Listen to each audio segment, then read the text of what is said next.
आज का दिन यानी कि रथ यात्रा का दिन, भक्ति में झूमने का दिन, भगवान जगन्नाथ की जय बोलने का दिन। सजे धजे रथों के साथ भगवान जगन्नाथ की रथ यात्रा कई जगहों पर निकलती है, ये तो आप जानते हैं।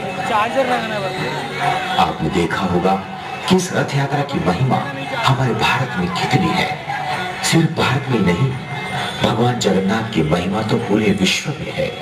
Los Angeles, New York, Washington, Auckland, Paris, London, Bharat में कलकत्ता, मुंबई, दिल्ली, बड़ौदा, अहमदाबाद, ऐसे कई नगरों में रथ यात्रा की अपार महिमा है। भगवान जगन्नाथ की रथ यात्रा हजारों लाखों भक्तों के साथ जब रास्ते पर निकलती है तो शहर की सड़कों पर जन समूह भगवान के दर्शन करने के लिए उमड़ पड़ता है। जब भगवान जगन्नाथ के नारे का उद्घोष होता है तो पूरा गगन भगवान के नारे से गूंज उठता है। लाखों भक्त पूजा करते हैं, रथ यात्रा के दर्शन करते हैं। वैदिक शास्त्रों में कहा गया है कि जो व्यक्ति भगवान जगन्नाथ के दर्शन करता है उसे लाभ होता है। भगवान जगन्नाथ को पृथ्वी पर आने के लिए कई युग बीत गए थे, जिसकी एक लंबी कथा है। पृथ्वी पर एक समय अवंतीपुर में इंद्रद्युम्न नामक राजा एक चक्री राज्य करता था। उसके शौर्य एवं पराक्रम से तत्कालीन समाज भली भांति प्रभावित था। उसने अपने शौर्य एवं साहस से असीम धन वैभव, सत्ता, संपत्ति, चारों दिशाओं की विजय तथा मनुष्य को इच्छित सारी वस्तुएं एकत्रित कर ली थी। परंतु इतना सब पाने के बाद भी उसका मन विचलित था। धीरे धीरे राज्य से उसका मन उठने लगा। वो प्रभु भक्ति करना चाहता था, अपने आप को भगवान के दर्शनों से वंचित पाता था। उसके मन में प्रभु प्राप्ति की तीव्र इच्छा प्रकट होती थी। भगवान को पाने की इच्छा से वो पूरी तरह राज्य के कारोबार में ध्यान नहीं देता था। महाराज के इस परिवर्तन से लोग चिंतित थे। एक दिन राज्यसभा में इसी बात की चर्चा हुई और महाराज ने अपनी इच्छा प्रकट की।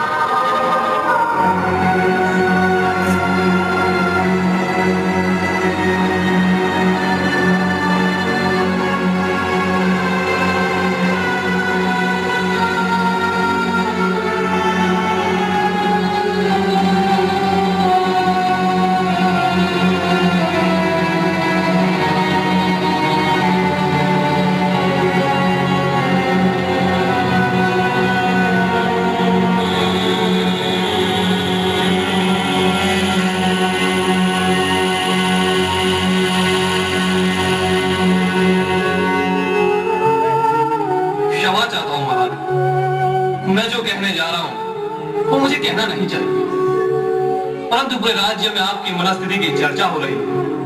आप किस चिंता में डूबे महाराज? जी हाँ, हम सभी का मानना है कि आप राज्य में पूरी तरह ध्यान नहीं दे पाते। महाराज, ऐसी कौन सी बात है? आपको किसी से डर है महाराज? महाराज, आपको किसी से डरने की कोई जरूरत नहीं है। यह सब बातें मुझसे सुनी नहीं जाती और आपके मुख पर यह चिंता की रेखाएं देखी नहीं जाती। मुझे आज्ञा कीजिए, कौन है वो दुश्मन जो आपको इतना विवश करता है? मैं अभी इसी वक्त उसे खींचकर आपके कदमों में लाकर रख दूंगा।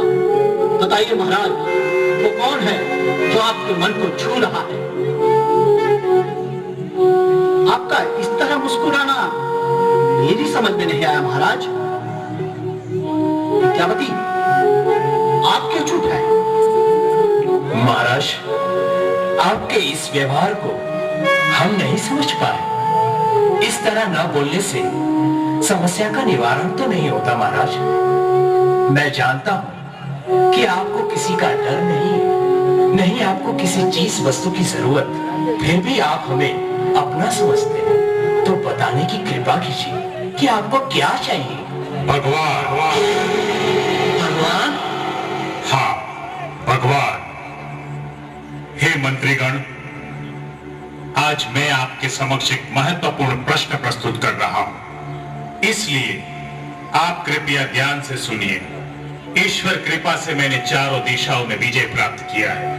असीम धन संपत्ति, सार्वभौम सत्ता और मनुष्य के चाहने योग्य सब कुछ है मेरे पास। फिर भी मैं असंतुष्ट हूं। मेरा मन बेचैन रहता है। मेरे संसार की अर्थहीनता समझ ली है। मैं इस मोह माया से पर होना चाहता हूं। मैं अपना शेष जीवन भगवान की सेवा में बिताना चाहता हूं। इसलिए मुझे पूर्ण पुरुषोत्तम परमेश्वर के दर्शन करने की तीव्र अभिलाषा है। संसार में ऐसा कोई है जो मुझे भगवान के दर्शन कराए? ऐसा कोई मनुष्य आपके बीच में है जो मुझे बता सके कि पूर्ण पुरुषोत्तम भगवान को मैं कैसे प्राप्त कर सकूं? किसी भी मनुष्य के जीवन में जब पूर्ति अपूर्ति का प्रश्न पैदा होता है, तब हमेशा वो अपने आप को अपूर्ण, आधा या अधूरा पाता है। चाहे जितना ही ज्ञान, धन, प्रतिष्ठा इत्यादि एकत्रित किए जाए, परंतु प्रत्येक जीव भगवान का अंश एवं नित्य दास होने के कारण जब तक वो भगवान श्री कृष्ण प्रत्यक्ष भगवान को देखना चाहता हूं और उनकी सेवा करना चाहता हूं, तभी मेरा ये जीवन सार्थक होगा। महाराज की जय हो। महाराज, एक यात्री दूर से आया है और आपके दर्शन करना चाहते हैं। आज्ञा है। महाराज की जय।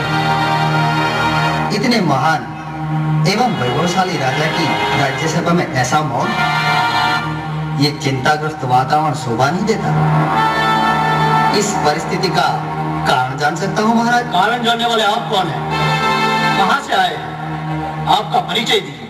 महाराज, मैंने सुना था आप महान हैं, भगवान के भक्त हैं और सब कुछ होने के बाद भी आप भगवान के दर्शन करना चाहते हैं, भगवान की सेवा करना चाहते हैं। इसीलिए महाराज, मैं बताने आया था कि जिनके दर्शन की आप इतनी आतुरता से प्रतीक्षा कर रहे हैं, वो भगवान इस समय इस मृत्युलोक में अर्चा विग्रह के रूप में विद्यमान है। महाराज को अर्चा विग्रह, मूर्ति या प्रतिमा के दर्शन नहीं चाहिए, उन्हें तो स्वयं भगवान के दर्शन चाहिए। महाराज, मैं जिस अर्चा की बात कर रहा हूँ वो स्वयं भगवान ही है। उस अर्चा विग्रह की सेवा करने के लिए स्वयं ब्रह्मा जी और स्वर्ग के सभी देवता आते हैं। परंतु ये अर्चा विग्रह है कहाँ? ये अर्चा विग्रह पूर्व दिशा में पुरुषोत्तम नामक प्रसिद्ध स्थल में नीलाद्रि पर्वत पर स्थित है। इस पर्वत पर एक बहुत बड़ा बरगद का पेड़ है, जिसके नजदीक ही रोहिणी कुंड है। रोहिणी कुंड के जल के स्पर्श मात्र से ही मुक्ति मिल जाती है और यह अर्चा विग्रह की उपासना भगवान नील माधव के रूप में होती है। बहुत बहुत धन्यवाद, आपने मुझे जीवन दान दिया। आज मैं तुम्हारा ऋणी हूं। मैं अभी इसी वक्त नीलाद्रि पर्वत पर जाना चाहता हूं। महाराज, पहले यहां से किसी को भेजकर उस जगह की जानकारी करवाएं, फिर आप वहां पधारे तो उचित रहेगा। परंतु इस पवित्र कार्य के लिए किसको भेजें? महाराज, हम सैनिक के एक दल को तत्काल भेज देते हैं। नहीं नहीं, हम कोई युद्ध की तैयारी नहीं कर रहे हैं। सैनिक को भेजना उचित नहीं है। हाँ, भगवान को ब्राह्मण अत्यंत प्रिय होते हैं। क्यों विद्यापति? जी महाराज। विद्यापति, आप बहुत बड़े ज्ञानी और विद्वान हैं। आप मेरे दुख को भली भांति समझ सकते हैं और आप ही उस जगह को खोज सकते हैं जहां भगवान श्री नीलमाधव विराजमान है। इसीलिए आप नीलाद्रि पर्वत पर जाएं, ऐसा मेरा विचार है। जी महाराज, इस पवित्र कार्य को निभाने के लिए मैं तैयार हूं। विद्यापति, आप शीघ्र ही यात्रा की तैयारी करें। भगवान नीलमाधव को खोजकर वापस आओ। हम आपकी प्रतीक्षा करेंगे। आपका वापसी संदेश मिलते ही हम राज रसाले के साथ भगवान का स्वागत करने जाएंगे। जो आज्ञा महाराज।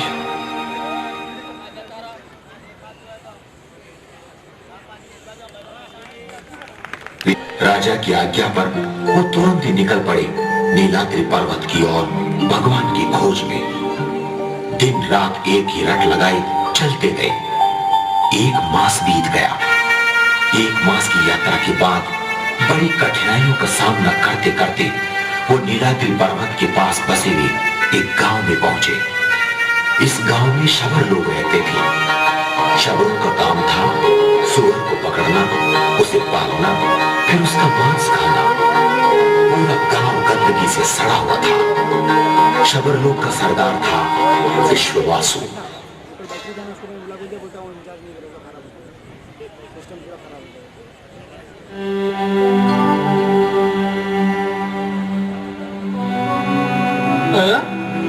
ये कौन आ गया? दिखने से तो राजघराने का लगता है। लगता है रास्ता भटक गया है। आओ चलो पूछते हैं। हाँ चलो चलो। कौन हो भाई? कहाँ से आए हो? रास्ता भटक गए हो? कहाँ जाना है? मैं एक काम से निकला हूँ। बहुत दिन बीत गए, मैं थक गया हूँ, इसलिए इस गांव में कुछ दिन बिताना चाहता हूँ। ना ना ना ना, यहाँ कोई नहीं रह सकता। यहाँ रहने के लिए सरदार की आज्ञा चाहिए। कौन है ये सरदार? विश्ववासु। विश्ववासु हमारे सरदार हैं। हमारे सरदार बड़े नेक हैं। आप उनसे मिलिए, आपको जरूर आसरा देंगे। उनका निवास स्थान कहाँ है? वहाँ सामने से बाएं चले जाना, वहीं पर ही रहते हैं। धन्यवाद। विद्यापति शबरों के सरदार विश्ववासु के घर कुछ दिनों तक अतिथि बने। विश्ववासु को विद्यापति बहुत पसंद आ गए। उन्होंने अपनी लाडली पुत्री ललिता का विवाह विद्यापति के साथ किया।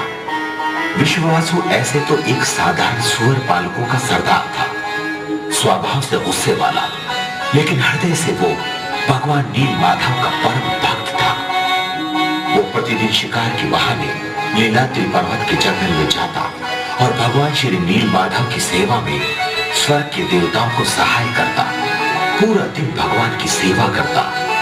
वापस आते समय वो जंगल से फल, फूल और कंदमूल लाता। घर आता तो सारा घर कपूर, कस्तूरी और चंदन की मीठी महक से भर जाता। इस बात का पता उनकी पुत्री के अलावा किसी को नहीं था।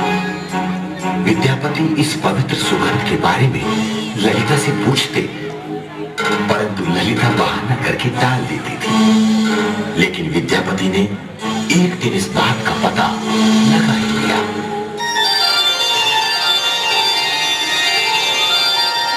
ललिता, बेटी ललिता। जी पिताजी। ये लो बेटी।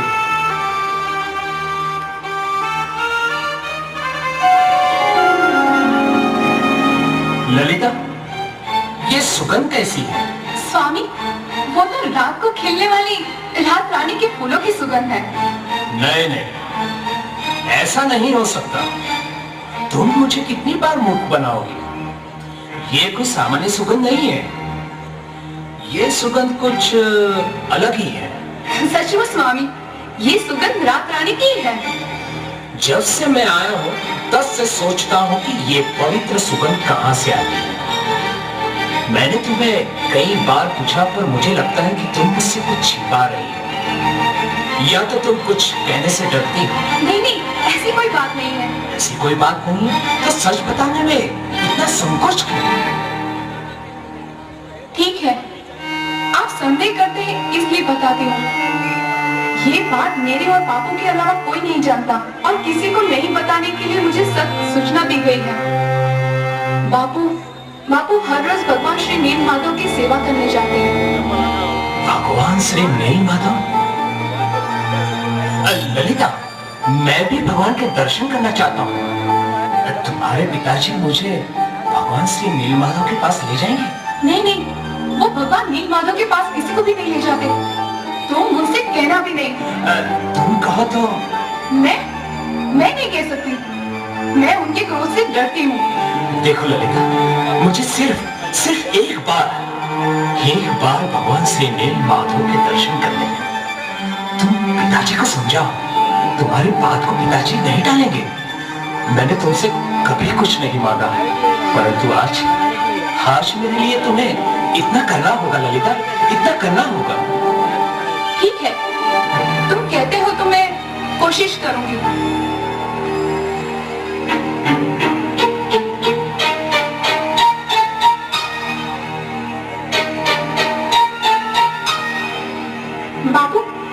बापू आप कहीं जा रहे हैं? नहीं तो। बापू, मुझे कुछ कहना है। हाँ कहो बेटी, क्या कहना है? एक बात कहनी थी। हाँ बोलो बेटी, क्या बात है? पिताजी, आपके दामाद नील माधव के बारे में जान गए। क्या कहा? उनको कैसे पता चला? मैं समझ गया, तुम्हें ही बताया होगा।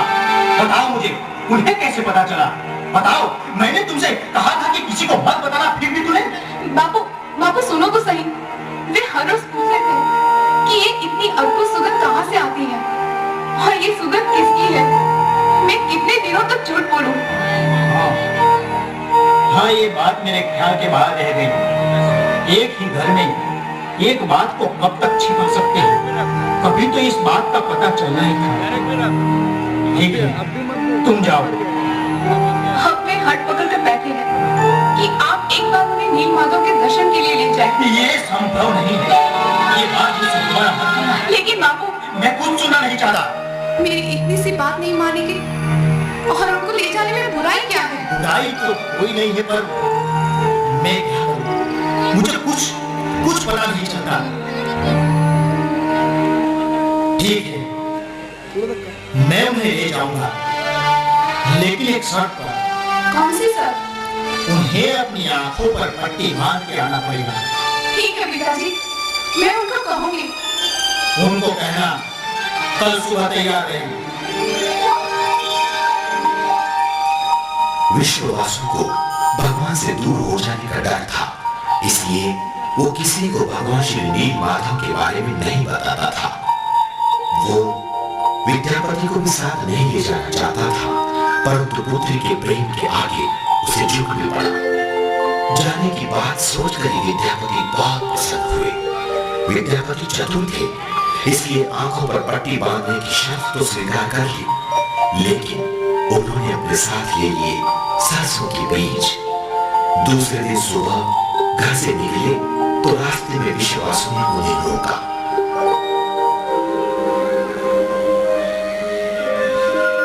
हाँ तो विद्यापति जी, आज मैं आपको नीलाद्रि पर्वत पर ले जाऊंगा, जहाँ भगवान श्री नील माधव स्वयं प्रतिमा के रूप में विराजमान है, जिनकी पूजा स्वर्ग के देवता करते हैं।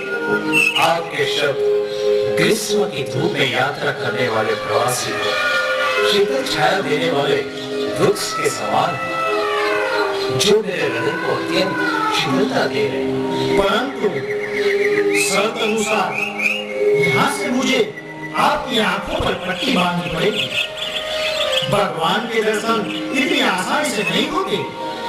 कोई बात नहीं, जैसा आप समझे।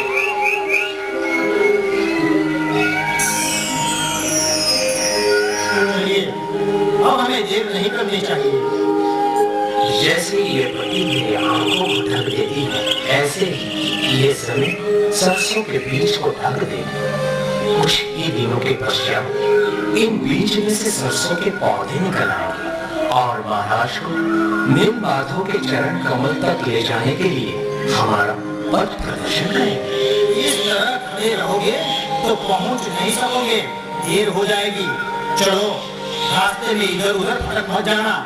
ये जंगल है, यहाँ के जंगली जानवर तुम्हें नहीं पहचानते। मेरे साथ चलो।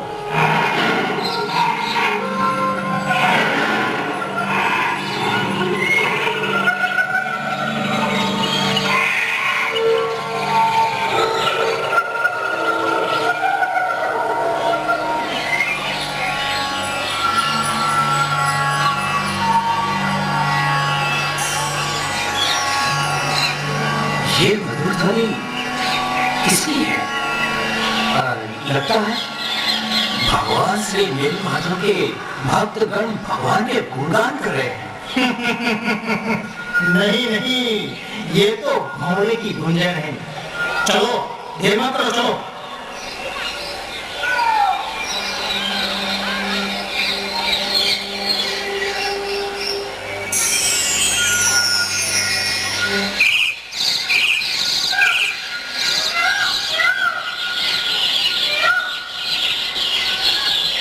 अब क्या हुआ? आपने कुछ सुना? सुना कुछ? लगता है गंधर्व नरेश सुमधुर स्वर में गीत गा रहे हैं। ये तो सिर्फ वन के पक्षियों का कलरव है। चलो, देर हो जाएगी, चलो।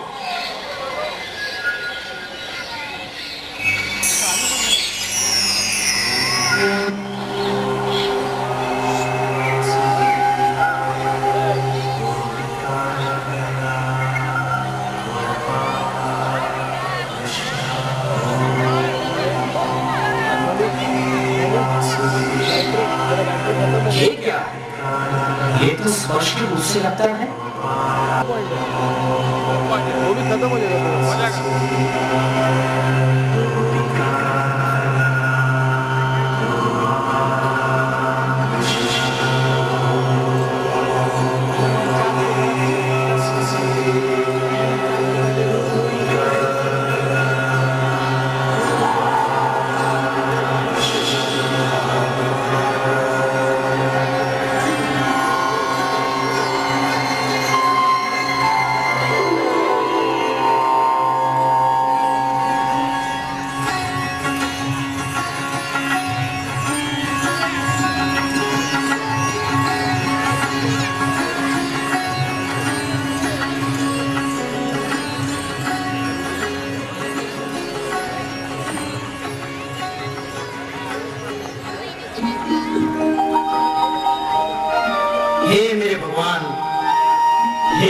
भगवान नील माधव, आज मैं आपके समक्ष मेरी पुत्री ललिता के स्वामी विद्यापति को लाया हूँ, जो अवंतीपुर के राजपुरोहित हैं।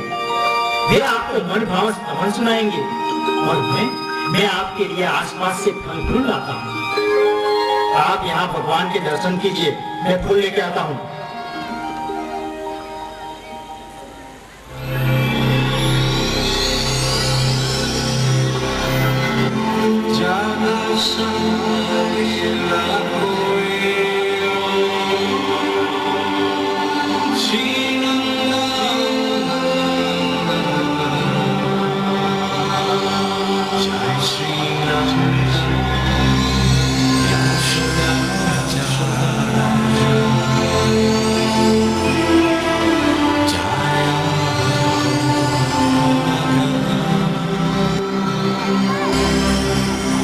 Chidamani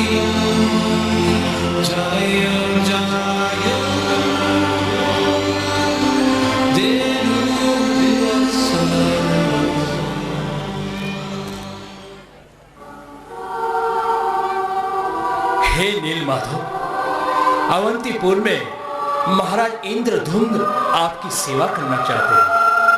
आपके दर्शनों की अभिलाषा रखकर बैठे। अब मुझे शीघ्र ही अवंतीपुर वापस जाना है और ये शुभ समाचार महाराज तक पहुंचाना है, जिससे महाराज इंद्रधुम्न भी आपके अनुग्रह के पात्र बन सके। महाराज इंद्रधुम्न? महाराज इंद्रधुम्न के बारे में आप क्या बोल रहे थे? कुछ नहीं, कुछ नहीं। मैं तो ऐसे ही महाराज इंद्रधुम्न की सुरक्षा के लिए भगवान से प्रार्थना कर रहा था। ठीक है, और अभी पेड़ की तरह खड़े मत रहो। मुझे नील माधव की सेवा में सहाय करो। हे प्रभु, आपकी उपस्थिति में मुझे अपूर्व शांति का अनुभव होता है। मेरी पुत्री, गांव के लोगों को मेरी जरूरत है, परंतु सच तो यह है कि मुझे यही स्थान पसंद है। मैं उस दिन की प्रतीक्षा कर रहा हूं कि संसार की सब चिंता से मुक्त होकर आपके चरणों में रहूं और शेष जीवन आपकी सेवा में बिताऊं। विश्ववासी, मेरे प्रिय भक्त। अरे ये आवाज कहां से आई? मैं बोल रहा हूं, तेरा नील माधव। ओह, आप बोल रहे हैं? क्यों? मैं बोलूं उसमें तुझे संशय है? ना प्रभु, ना, कोई संशय नहीं। लेकिन इससे पहले आपने कभी इस तरह से मेरे साथ बात नहीं की। अच्छा, तो अब ध्यान से सुनो। कई दिनों से तू सच्चे मन से फल फूल अर्पण करके निष्ठा से मेरी सेवा कर रहा है। इससे मैं अत्यंत प्रसन्न हूं। भगवान, यथाशक्ति इतना ही कर पाता हूं। अब मैं चाहता हूं कि मेरी सेवा ऐश्वर्य युक्त राज सेवा हो। भगवान, मैं साधारण गरीब सबर लोगों का सरदार हूं। मैं राज सेवा कैसे कर सकूंगा? इस लोक का राजा इंद्रधुम्न मेरा परम भक्त है। वो मेरी राज सेवा करना चाहता है। वो कई दिनों से इस शुभ अवसर की उत्कंठा से मेरी प्रतीक्षा कर रहा है। अब तो मेरी इच्छा जानता है।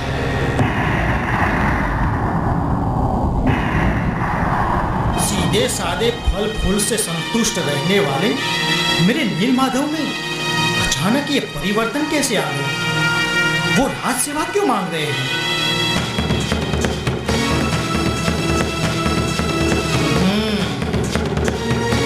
अब समझ में आया। तूने ही नील माधव को मेरे खिलाफ बहकाया है। तूने ही नील माधव का मन परिवर्तन करवाया है। मैंने कुछ भी नहीं कहा। हो, तुम हो। भगवान तो स्वतंत्र है। किसी भी व्यक्ति में उनका मन परिवर्तन करवाने की शक्ति नहीं है। तुम ही हो वो। आज तक भगवान ने राज सेवा नहीं मांगी और आज तेरी वजह से वो। मैं तुझे नहीं छोड़ूंगा।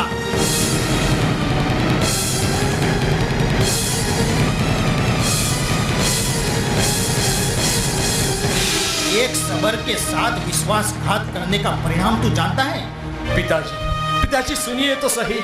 एक ब्राह्मण के साथ ऐसा व्यवहार करना मुझे अच्छा तो नहीं लगता, लेकिन नील माधव के साथ मेरा मन भेद कराने की शिक्षा भी तुझे मिलनी चाहिए।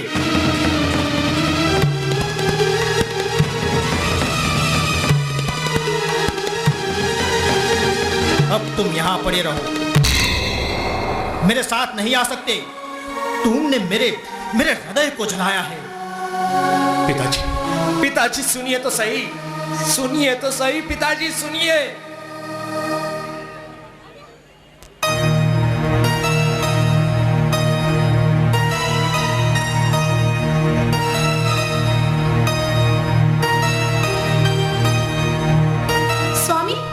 स्वामी। कौन? स्वामी, वो मैं हूँ, ललिता। पिताजी बहुत गुस्से में हैं। मैं समझ गई कि कोई अनहोनी हो गई है। पिताजी के इस दुर्व्यवहार के लिए हमें क्षमा करना। मुझे शीघ्र ही अवंतीपुर जाना चाहिए। मुझे महाराज इंद्रधुम्न से मिलना चाहिए। मैं भी आपके साथ रहूंगी। नहीं ललिता, अभी नहीं, मैं तुरंत ही वापस आऊंगा। मैं अभी जा रहा हूं ललिता, अपना ध्यान रखना। विद्यापति महाराज को शुभ समाचार देने के लिए अवंतीपुर की ओर जाते हैं। महाराज इंद्रद्युम्न के असंतुष्टि का कारण भगवान श्री नीलमाधव की सेवा का अभाव था। जब से विद्यापति को भेजा है तब से महाराज हर सुबह यही रट लगाए रहते थे कि विद्यापति कब आएंगे, विद्यापति कब आएंगे और कब वो नीलाद्रि पर्वत पर जाएंगे, कब नीलाद्रि पर्वत पर जाएंगे और कब भगवान श्री नीलमाधव की सेवा करेंगे। इस तरह महाराज विद्यापति के आगमन की अत्यंत आतुरता से प्रतीक्षा कर रहे हैं।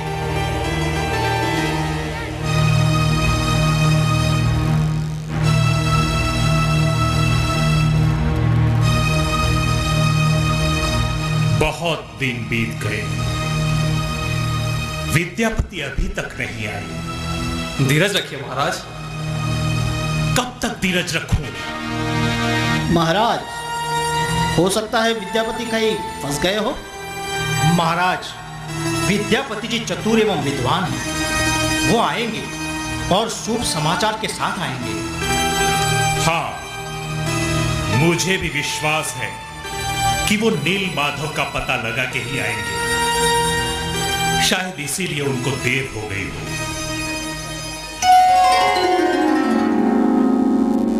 प्रणाम महाराज। कौन? विद्यापति, आप आ गए। जब से आप गए हैं तब से लेकर आज तक हम आपकी प्रतीक्षा कर रहे हैं। आपके मुंह से शुभ समाचार सुनने के लिए मेरा मन व्याकुल हो रहा है। कहिए, क्या खबर है? महाराज, भगवान श्री नीलमाधव के दर्शन हो गए। भगवान के दर्शन हो गए। आज मैं अत्यंत प्रसन्न हूं विद्यापति, आज मैं अत्यंत प्रसन्न हूं। अब हमें और देर नहीं करनी चाहिए। हमें अभी के अभी राज रसाले के साथ भगवान श्री नीलमाधव की सेवा में जाना चाहिए। मंत्रीगण, आप सब भी मेरे साथ आने की तैयारी करो। मैं अपना सब कुछ भगवान को अर्पण करना चाहता हूं। महाराज को जिस दिन की प्रतीक्षा थी वो दिन आ पहुंचा। महाराज इंद्रद्युम्न पूरे दल बल के साथ नीलाद्रि पर्वत की ओर निकल पड़े। रास्ते में महाराज विद्यापति को उनके बीते हुए हर दिन के बारे में पूछते थे। वो कैसे गए, कहां रहे, क्या किया, भगवान कैसे दिखते थे। महाराज की हर बात का जवाब विद्यापति देते थे, हर बात महाराज को बताते थे। इसी तरह दिन रात एक करके 1 महीने की यात्रा के बाद वो नीलाद्रि पर्वत तक आ पहुंचे। वहां तक आ पहुंचे जहां विश्ववासु ने विद्यापति की आंखों पर पट्टी बांधी थी।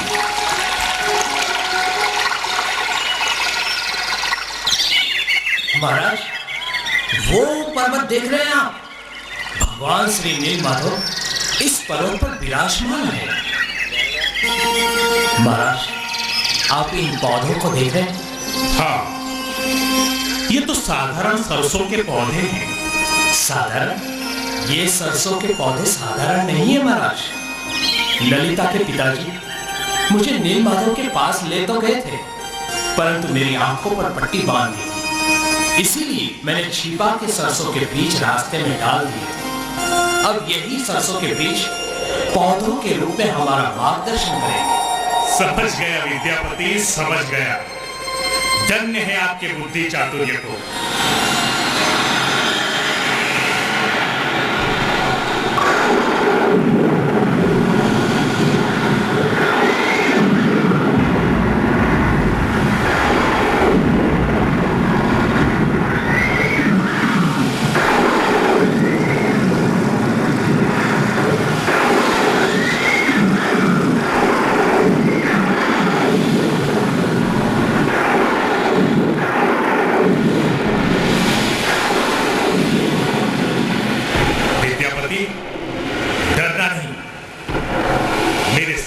चलो, चाहे कुछ भी हो। सरसों के पौधों का निशान मिट जाए उससे पहले हमें वहां पहुंच जाना चाहिए।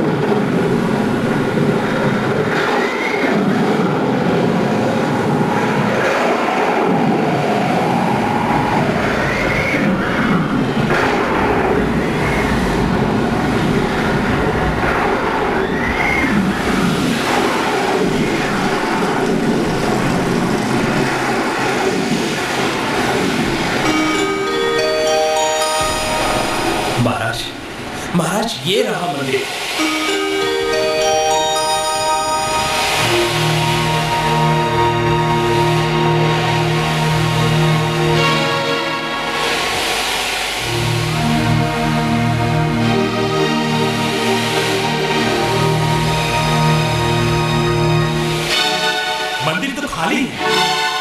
मूर्ति कहाँ है? कहाँ है मूर्ति? अरे मूर्ति कहाँ चली गई? इस जगह पर तो नील माधव ने स्वयं मेरा साथ बात की थी और आपको साथ लाने की आज्ञा दी थी। ये क्या हो गया प्रभु? ये क्या हो गया? आप कहाँ हो? हे नील माधव। महाराज तो नील माधव के विरह चेतना खो बैठे हैं। अब हम क्या करें? महाराज उठिए महाराज। हम कोई दूसरा उपाय करते हैं महाराज। उठिए महाराज।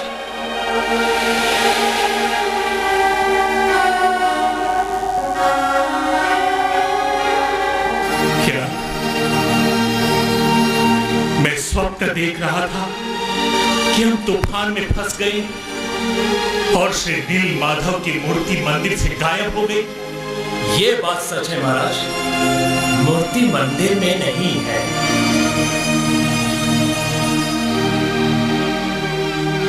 नील माधव कहां चले गए? मेरी तो कुछ समझ में नहीं आ रहा। निश्चित ये अधम कृत्य उस पापी शवर का है। हाँ महाराज, हो सकता है उसने ही नील माधव के विग्रह को कहीं छिपाया हो। सैनिकों, चारों तरफ से शवरों के उस गांव को घेर लो और उस दुष्ट विश्ववासु को कैद करके मेरे समक्ष हाजिर करो। महाराज, मुझे लगता है कि हमें शांति से काम लेना चाहिए। विश्ववासु कोई साधारण व्यक्ति नहीं है, वो तो भगवान का अंगद सेवक है। नील माधव की इच्छा के बिना उनको वहां से कौन हटा सकता है? आपकी बात मुझे सच लग रही है। आखिर तो नील माधव की इच्छा के बिना वहां से कोई नहीं हटा सकता। फिर भी हमें विश्ववासु को मिलना होगा।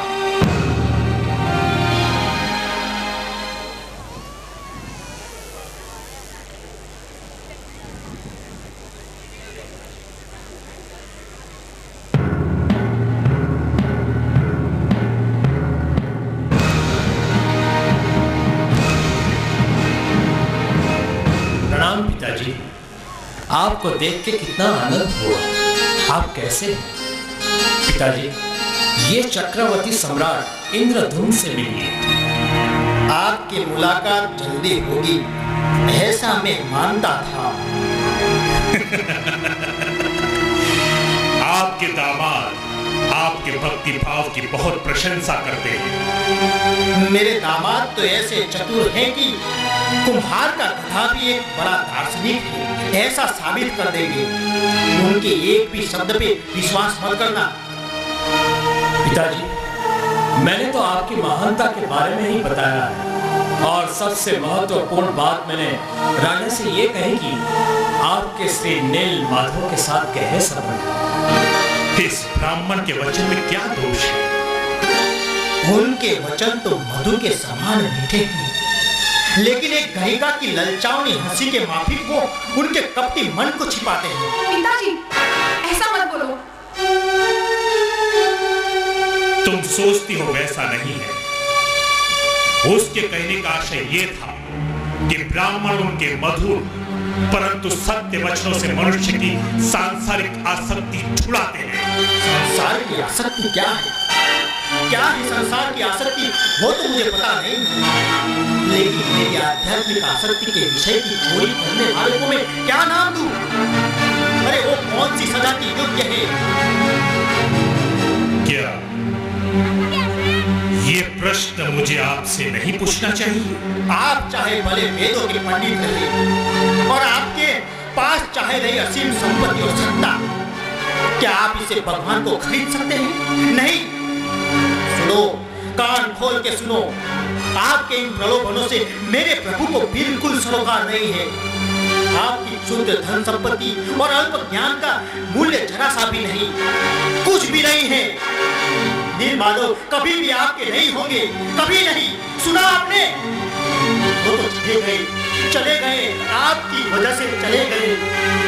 बस करो, बहुत हो गया। युद्धवीर, इसे कैद कर लो। महाराज के सामने चिल्लाने की तुम्हारी हिम्मत कैसे हुई? अब मैं विष्णु की कसम देकर कहता हूं कि आपने नील माधव को कहां छिपाया है, जवाब दो।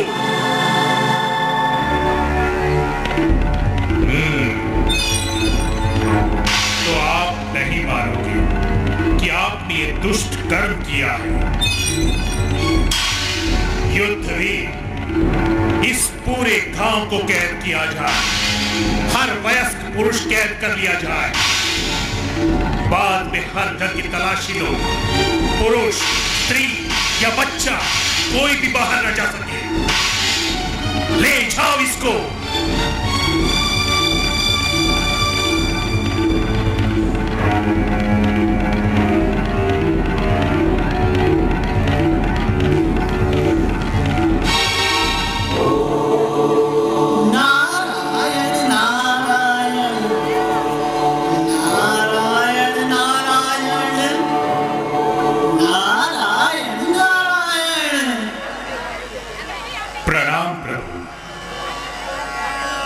उचित समय पर पधारे।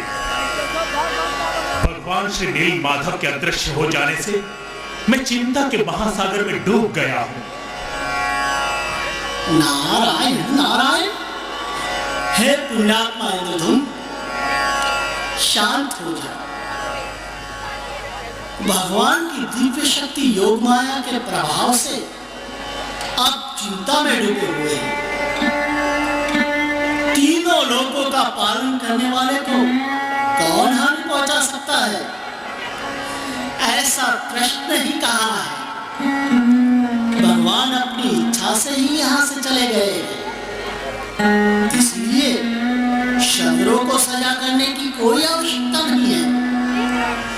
वो सब निर्दोष है और उनके राजा विश्ववासु आपके जैसे ही महान भक्त हैं। प्रभु दर्शन की आपकी तीव्र इच्छा है, परंतु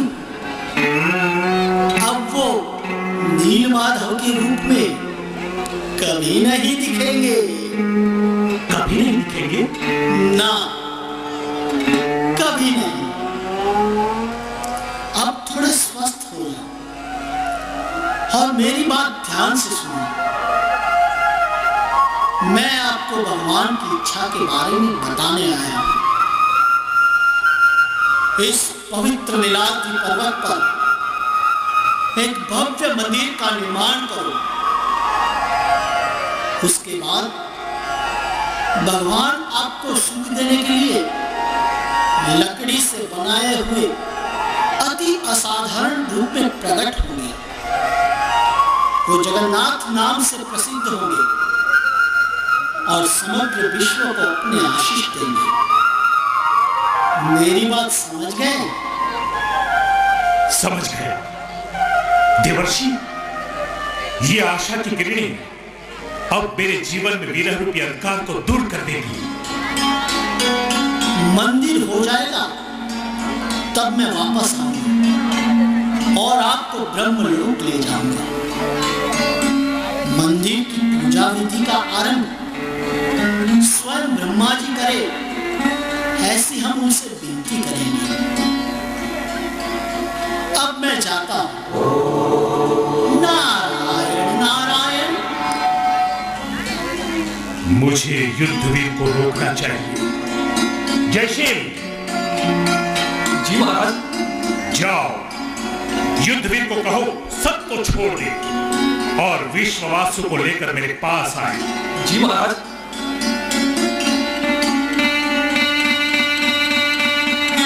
जी महाराज। मुझसे बड़ा अपराध हो गया है। युद्धवीर, उनको छोड़ दो। आपने उसे छोड़ दिया? मैं कुछ समझा नहीं महाराज। सारे शवरों को छोड़ दो और हर एक को 100 सुवर्ण मुद्राएं दो। गांव के सभी लोगों को कहना कि राजा इंद्रधुम्न आपका क्षमा प्रार्थी है। मैं आपसे क्षमा चाहता हूं। भगवान श्री नील माधव न मिलने पर मैंने आपको दोषी समझा। ये मेरी भूल थी। देवर्षि नारद जी ने अभी मुझे सारी बातें समझाई है। भगवान श्री नील माधव लकड़ी से बने हुए विशिष्ट रूप में प्रकट होंगे। नीलाद्रि पर्वत पर एक भव्य मंदिर का निर्माण होगा। उस समय प्रभु जगन्नाथ नाम से जग विख्यात होंगे।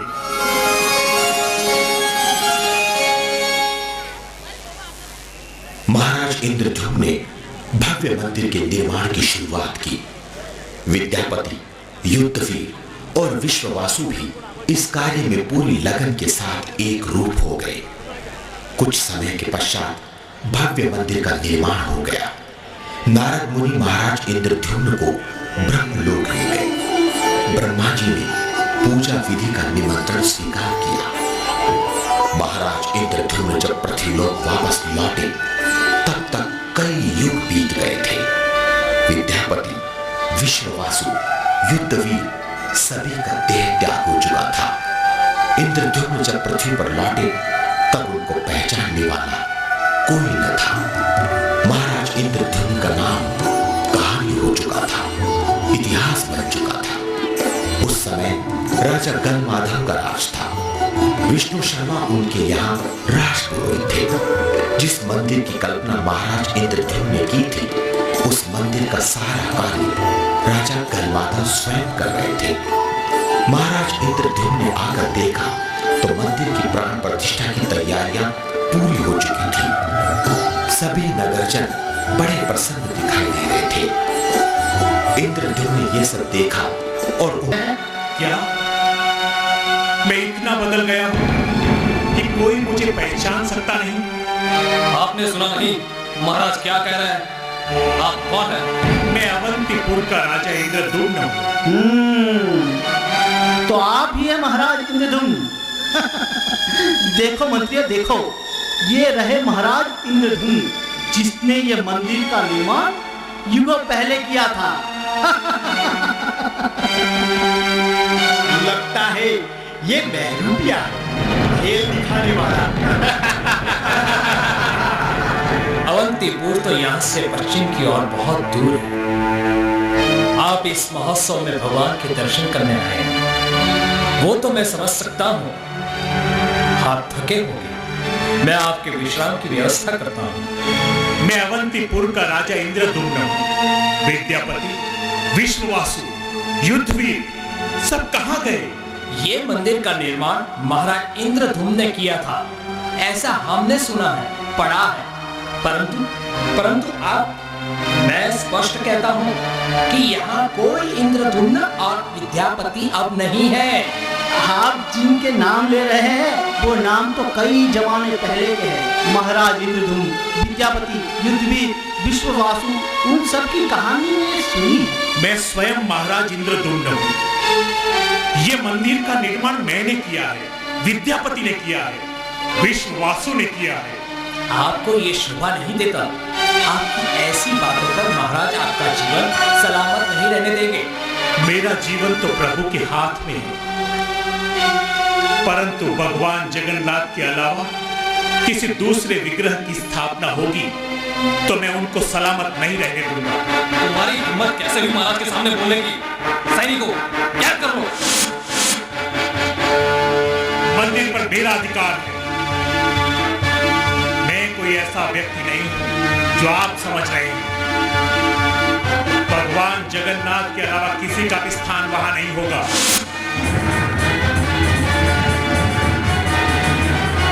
तलवार चलाना क्षत्रिय का। आप लोग हमारे बीच में ना आए। तलवार का जवाब तो तलवार से ही होना चाहिए।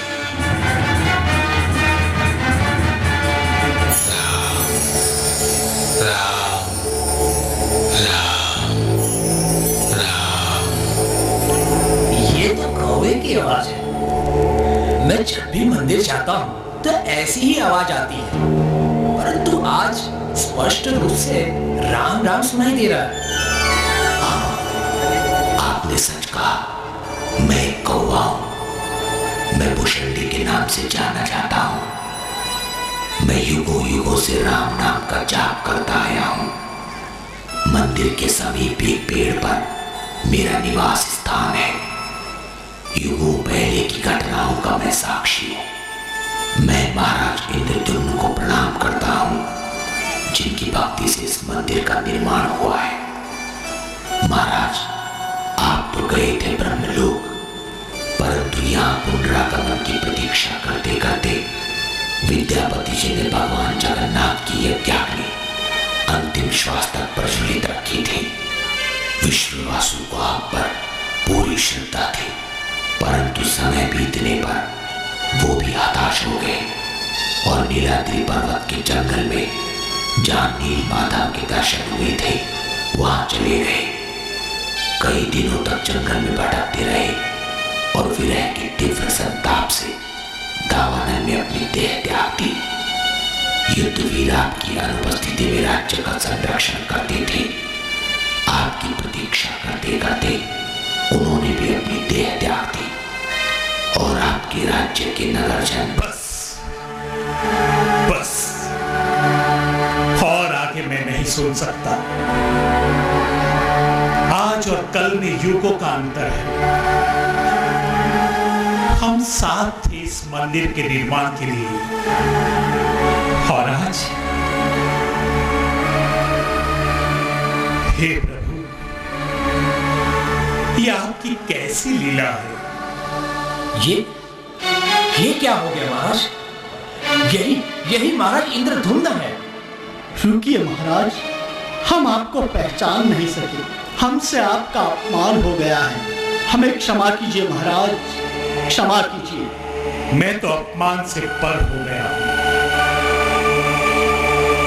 इस लोक में पाने जैसा मेरे लिए कुछ नहीं है। मैं तो भगवान के दर्शन चाहता था, उनकी सेवा करना चाहता था। ये भव्य मंदिर का निर्माण आपने किया है। आप जैसा कहेंगे वैसा ही होगा और हम सब आपकी आज्ञा का पालन करेंगे। महाराज, जिस कार्य के लिए आपने युगों तक प्रतीक्षा की, जिसे पूरा करने के लिए हम भी आपके सहभागी हैं। हमारा भाग्य है आपके दर्शनों का अवसर हमें प्राप्त हुआ।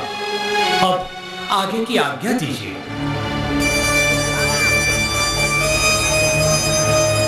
मैं ब्रह्मलोक हो आया हूं। ब्रह्मा जी ने हमारा आमंत्रण स्वीकार किया है। मुझे वापस आने में युगों बीत गए। आज हमारे साथ विद्यापति, युद्धवीर, विश्ववासु नहीं रहे। इस बात का मुझे हमेशा रंज रहेगा, परंतु आप सबकी सहायता से भगवान जगन्नाथ के प्रागट्य का अधूरा फल मैं पूरा करूंगा। समुद्र की ओर से एक लकड़ी का काष्ठ खंड तैरता आएगा। ये काष्ठ खंड कोई सामान्य काष्ठ खंड नहीं होगा, परंतु वो स्वयं भगवान होंगे। उस काष्ठ खंड को हमें गुंडीचा पहुंचाना है। इस कार्य के लिए मैं और मेरे साथी आपके साथ हैं।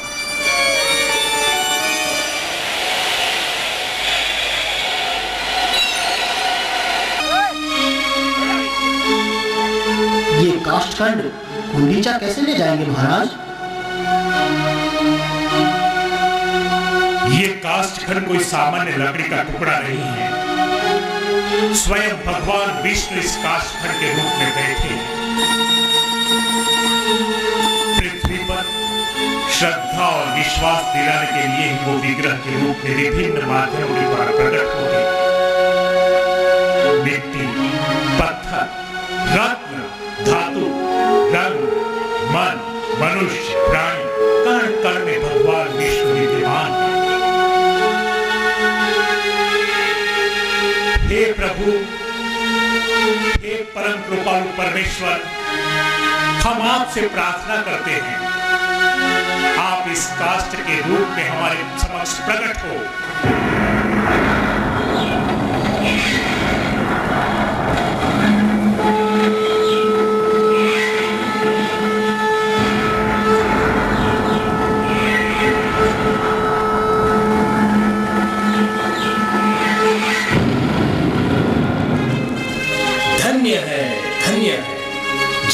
हिला नहीं सकता था, उसे आपने उठा लिया।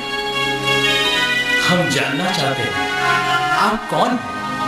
वीरभद्र, ये शबरों के सरदार वीरभद्र हैं। शबरों की सरदार, ये तो अद्भुत बात है। आपको मैं कुछ पूछना चाहता हूं। हाँ महाराज, जरूर पूछिए। शबर लोग तो जन्म से ही सुअर पालने के आदी होते और अस्वच्छ जीवन जिया करते हैं। फिर आपको इस काष्ठखंड उठाने की प्रेरणा कहां से हुई?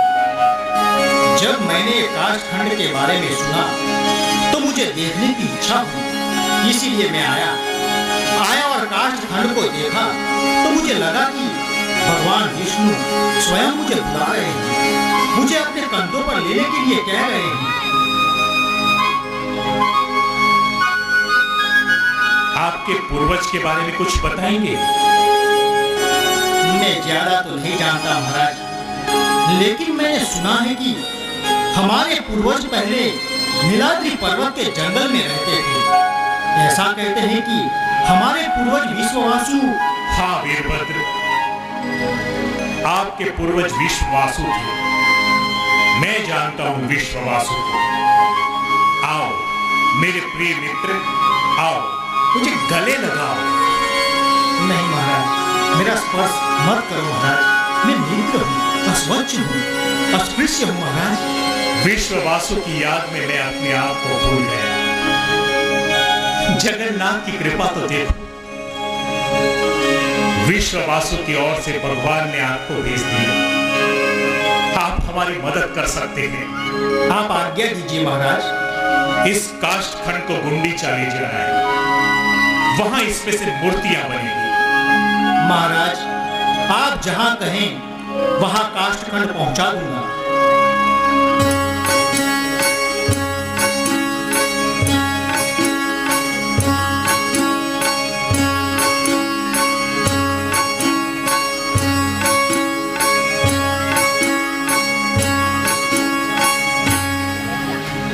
महाराज, काष्ठखंड से मूर्ति का रूप देने के लिए शिल्पियों को आज्ञा दो। महाराज, इसकी व्यवस्था हो जाएगी।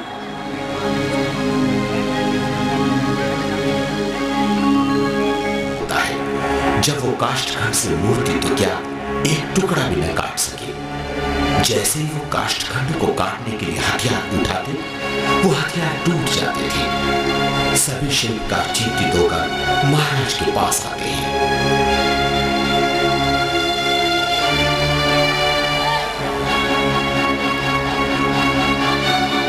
महाराज, हमें क्षमा कीजिए, काष्ठखंड कटता नहीं। राज्य के सभी शिल्पकारों की कोशिश नाकामयाब रही। फिर भी एक शिल्पकार हमारे साथ आया हुआ है, वो कोशिश करके देखना चाहता है। उनको बुलाओ।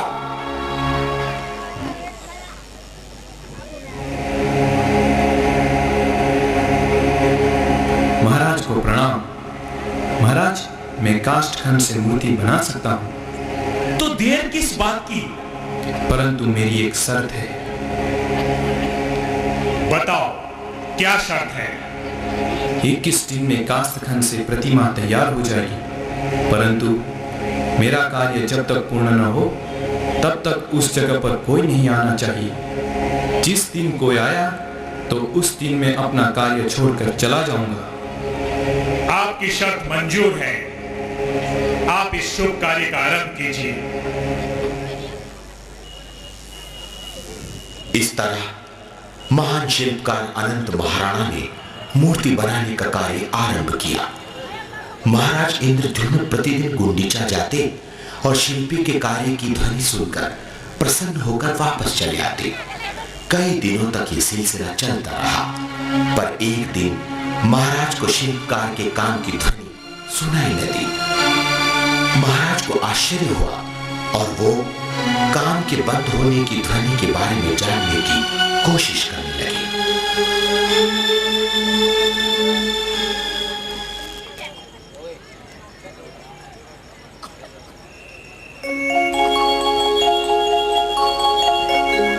आज कार्य की प्रगति की ध्वनि सुनाई नहीं देती। महाराज, धीरज रखिए। आवाज क्यों नहीं आती? मैं देखूं क्या हो रहा है। याद कीजिए महाराज, शिल्पी ने शर्त रखी थी कि उनको कार्य में कोई विक्षेप नहीं होना चाहिए। 14 दिन बीत गए हैं, अब 7 दिन बाकी है।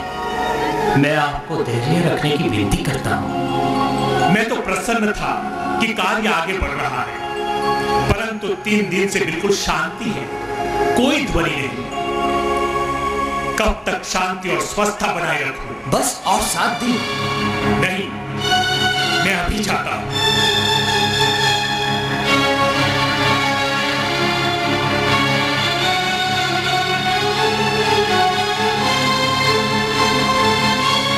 मूर्ति का कार्य अभी पूर्ण नहीं हुआ है। शिल्पी कहां है?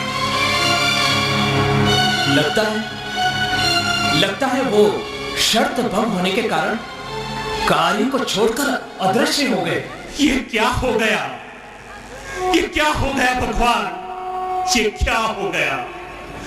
मुझसे ये क्या हो गया? मैं नारद मुनि और ब्रह्मा जी को क्या मुंह दिखाऊंगा? मैं अपराधी हूं। अच्छा होगा कि इससे पहले मेरे जीवन का अंत हो जाए।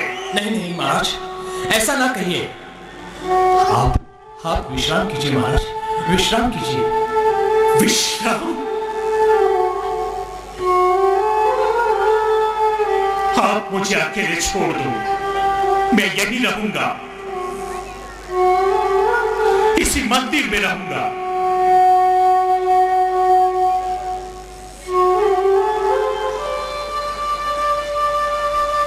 आज रात मैं अपना प्राण त्याग दूंगा। मैंने ब्राह्मण की आज्ञा का उल्लंघन किया है, मैंने गुरु नानक का अपराध किया है और भगवान की आकृति विरूप कर दी है। मुझसे बड़ा अपराधी और कोई नहीं है।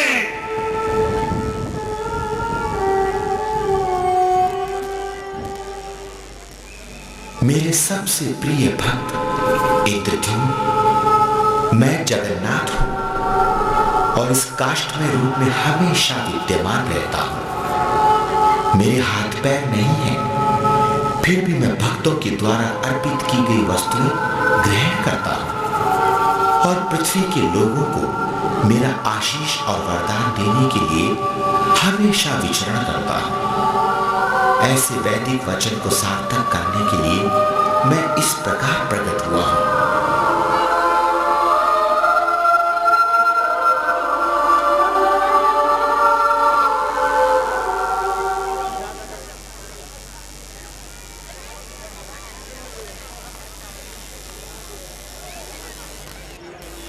हे महाराज इंद्रद्युम्न, मैं आपके निमंत्रण पर भगवान जगन्नाथ का पूजा विधि करने आया हूं। आप पूजा विधि की तैयारी करवाओ। क्या हुआ? अरे हाँ, मैं आपकी व्यथा समझ गया हूं, परंतु चिंता का कोई कारण नहीं है। आप जिन लोगों के बिना दुखी लगते हो, वे सब आपके बीच में ही हैं। उन्हें आप देख नहीं पाते, परंतु मैं आपको उन लोगों को उनके मूल रूप में देखने की शक्ति प्रदान करता हूं। ये गलमाधव युद्धवीर है, विष्णु शर्मा स्वयं विद्यापति है और ये प्रभु के काष्ठखंड को आसानी से उठाने वाले वीरभद्र स्वयं विश्ववासु है। अब आप सब मिलकर भगवान के पूजा विधि का कार्य संपन्न करें। महाराज इंद्रद्युम्न, विद्यापति, युद्धवीर, विश्ववासु, मुझे भगवान के दर्शन हो गए। ये प्रतिमा भगवान का रूप है, जिसमें स्वयं भगवान जगन्नाथ विराजमान है। इस प्रतिमाओं की भव्य रथ यात्रा होगी, सारे नगर में घूमेगी। सभी नगरजन इस प्रतिमाओं के दर्शन कर सके।